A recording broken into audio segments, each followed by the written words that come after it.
largest concentrations of oil refineries in the United States of America. These industrial facilities play a significant role in powering our economy, but often at a high cost to the environment and public health. Today, I'll be exploring how refineries contribute to environmental inequality and how communities near these sites are disproportionately affected by environmental hazards. Currently in front of the refinery located in Carson, California. As we take a look here, is live in action. So refineries like this are responsible for processing crude oil into products like gasoline, jet fuel, and other petrochemicals. So while they are vital to our modern economy, the emissions from these facilities, such as carbon dioxide, sulfur dioxide, and other particulate matter, are major contributors to air pollution and climate change. So as we take a look again, there's like many chemicals being released. This area is active all day. And like I said, we are located in Carson, California. This is also my home city, so I grew up here. This city is not high class or anything. It's pretty much lower class. So as we're going to talk about later in here, this is where mainly refineries are placed. They're placed in low income areas, and it kind of feels like they're just placing it in areas where they feel people don't matter as much as the higher. So what is critical environmental justice? Refineries are prime examples of how environmental burdens are unequal and distributed.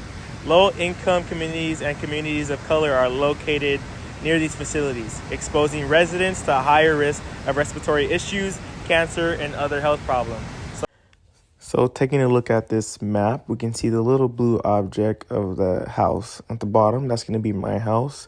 And then if we just scroll on upwards, very minimal scrolls, we see we're already at the refinery, and we see all these circular objects, which are buildings within the refinery.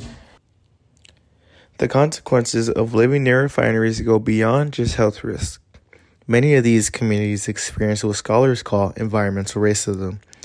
This occurs when marginalized groups like Black and Latino communities disproportionately bear the environmental harms caused by industrial activity. In Southern California, cities like Wilmington, Carson, and parts of Long Beach are home to refineries and also have some of the highest rates of asthma and other pollution-related illnesses. Families here face a dual burden of economic challenges and environmental hazards. So, how did this happen? One factor is zoning laws that historically allowed industrial facilities to be built near residential areas. Additionally, a lack of political power in these communities often means their voices go unheard when it comes to regulating pollution or holding corporations accountable. As explained in What is Critical Environmental Justice, the quote says, "Where we find social inequalities by race and class, we tend to also find environmental inequalities in the form of marginalized groups being exposed to greater levels of pollution, toxics, natural disasters, and the effects of climate change/disruption, as well as their exclusion from policymaking bodies that influence those outcomes."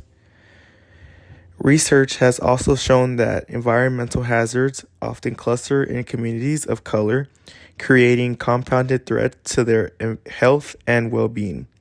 The study Toxic Waste and Race at 20 provides clear evidence that the proximity of multiple sources of pollution is a measurable and significant risk to these neighborhoods.